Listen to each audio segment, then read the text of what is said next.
Bom, vamos lá, pessoal. Explicando um pouquinho sobre a questão de acoplamento de seres ou obsessores, essas coisas todas aí de espíritos famintos. É que assim, os nomes mudam de acordo com cada tradição.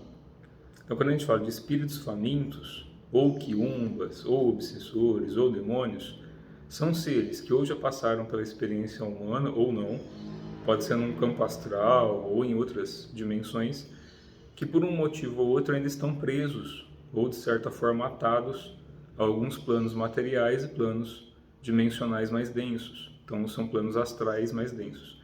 Então, via de regra, a gente for fazer uma mediana aí de estudo, dizem que tem 7 planos astrais densos ou 7 umbrais. Isso se desdobra em N dimensões diferentes. Lembra que é ramificado exponencialmente, para quem estuda já a parte interna. Assim como a gente tem 7 para cima, que também é ramificado exponencialmente. E aí são desdobradas qualidades. Isso pensando só nos planos dimensionais astrais. E aí a gente tem planos mentais, causais, búdicos, enfim, átmicos, aí vai. N dimensões aí. A gente está falando da questão de fatoração dos fractais dos próprios universos. Isso a nível manifesto e manifesto. São estudos mais profundos que não adianta a gente tentar entrar aqui de forma aberta, porque isso já são para praticantes que já estão estudando e desenvolvendo algumas faculdades aí, para conseguir acessar, não de uma forma mística ou utópica, mas usando aí os caminhos que são dados para isso. De forma geral, quando esses seres são criados, ou quando todos os seres são criados no plano manifesto, seja em qual dimensão for, então imagina assim, vamos contar uma historinha de uma forma bem dimensional, como se fosse um desenho de historinha, vai? Então imagina que você tem aí uma bolinha de luz super cósmica, um raio dourado, alguma coisa assim, e esse raio estoura lá no seu super universo e gera pequenos pedacinhos de si mesmo. E esses pedacinhos, conforme vão vagando pelo vazio, e aí põe duas aspas duplas, né? Que aí é quando o vazio vai começando a adquirir um aspecto harmônico, ou seja, ele manifesta qualidades de yin yang.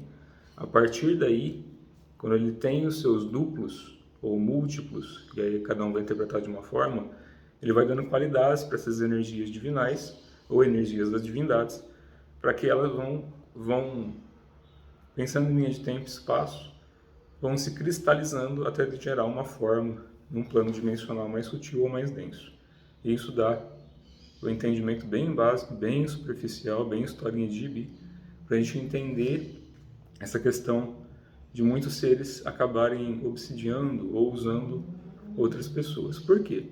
Se a gente pensar em karma, isso eu vou repetir sempre, as pessoas criam uma culpa muito grande em relação à origem das coisas, sem conhecer a origem, sem acessar a origem. Até porque com o cérebro humano isso é bem difícil, pensando numa dimensão só. Mas pensem assim, se karma é uma lei de ação e reação, então karma é significação, quem foi o primeiro ser que errou? Quem foi esse ser divino que em algum momento errou? Esse anjo caído, essa balela toda aí. Então quer dizer que alguém errou. E a partir desse erro foi gerado um karma. A partir de uma ação se gerou uma consequência, uma reação, e aí virou uma bola de neve para que se entrasse em idade de luz e trevas. Então isso seria um conceito muito humano, egocêntrico e arrogante de achar que houve um erro. E na verdade não é um erro, é falta de entendimento em relação à nossa conexão com isso tudo. E é por isso que a gente tem que abrir espaços. E eu sei que não adianta eu falar isso, que a maior parte vira cara, é balela, é coisa de filme de ficção científica. É sempre assim. O que é normal, comum, e eu também, se eu me ouvisse falando isso, talvez algum tempo atrás, eu também acharia meio que utopia. Mas o fato é que, aos pouquinhos a ciência vai descobrindo, e já descobriram que existem N dimensões, isso já é um fato na física quântica. Então, conforme a gente for entendendo as dimensões, a gente percebe que o que dá a nossa percepção dimensional é uma linha de tempo e espaço, ou seja, a velocidade que a luz, a gravidade e o magnetismo se deslocam em alguma força cósmica. O que acontece com esses seres? Imagina que você está num corpo, desculpa, num corpo, num estado dimensional diferente do humano, você vai adquirir uma experiência num corpo físico ou manifesto humano, e a partir desse corpo você vai manifestar qualidades. Então você vem com um Dharma que é a sua qualidade de essência inata de alma. Só que a partir do momento que você acopla num corpo em que a rotação no universo é muito mais lenta, então aquilo que eu expliquei em vídeos anteriores, pesquisem aí no canal, em relação ao centro do universo, quanto mais afastado dele, mais lento é. Então quando a gente vai para um estado muito denso em relação ao que a gente chama de matéria, o tempo e a velocidade do espaço é muito mais lenta em relação ao centro, e aí a gente tem N dimensões em relação a isso, não só no plano físico, mas no plano imaterial. Então, quanto mais afastado a gente fica, pior é em relação ao centro. Não é que é maior ou melhor ou pior ou igual, é só mais afastado. Então a gente tem uma percepção diferente. Quanto mais tempo a gente permanece ali, mais identificado com aquele aspecto a gente fica, vai perdendo de certa forma a memória, campo elétrico do cérebro.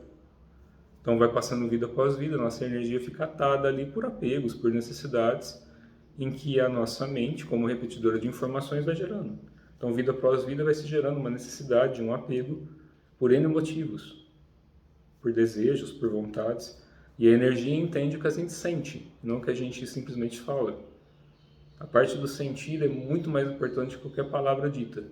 Quando a gente sente internamente, e se isso é correto e justo, se segue o caminho do coração, o poder de manifestação muda por causa da qualidade vibracional, da rotação da energia. Então tem um poder de manifestação mais rápida. O pessoal chama de milagre. É energia cristalizada a partir de uma intenção pura com uma energia muito forte. Então você puxa isso até o aspecto material. Só ter força e energia. Que pode ser desenvolvida, né? Então, esses seres que querem usar um corpo similar ao humano, por causa de qualidades que foram lotadas desse corpo, quando ele foi criado por divindades ou entidades ou seres, quando esse corpo for formatado, ele adquiriu certas faculdades que alguns outros tipos de corpos dimensionais não têm. E aí muitos seres querem usar corpos similares para poder se conectar a partir da chama trina ou coração verdadeiro direto à fonte.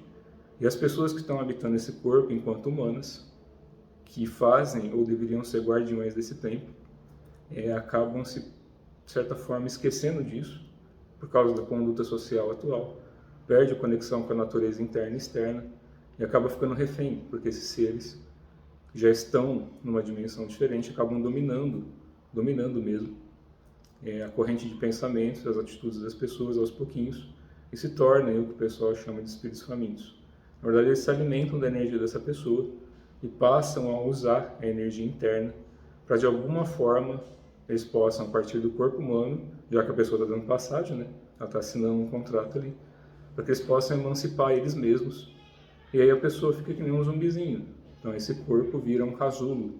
É como se fosse realmente, que nem as vespas, né? Eu não sei qual inseto lá que põe um ovo dentro de um hospedeiro e vai comendo de dentro para fora até o hospedeiro não se tornar mais necessário.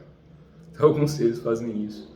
Eu sei que assusta um pouquinho as pessoas, mas tem uma forma bem simples de afastar esse tipo de coisa, que é a gente se conectando ao coração, passando a agir com virtude, como uma forma mais pura, porque assim como as abelhas são atraídas por néctar, espíritos densos são repelidos por esse néctar, porque a chama do coração, né, a chama crística ou a chama búdica, enfim, essa coisa toda, a gente passa a agir a partir de uma forma que a gente harmonize o universo, a nossa geometria muda, e é esse ponto de aceleração harmônica do corpo, ou busca pelo vazio primordial, pela harmonia interna, pelo amor, vai expelindo ou transmutando aquilo que está em volta.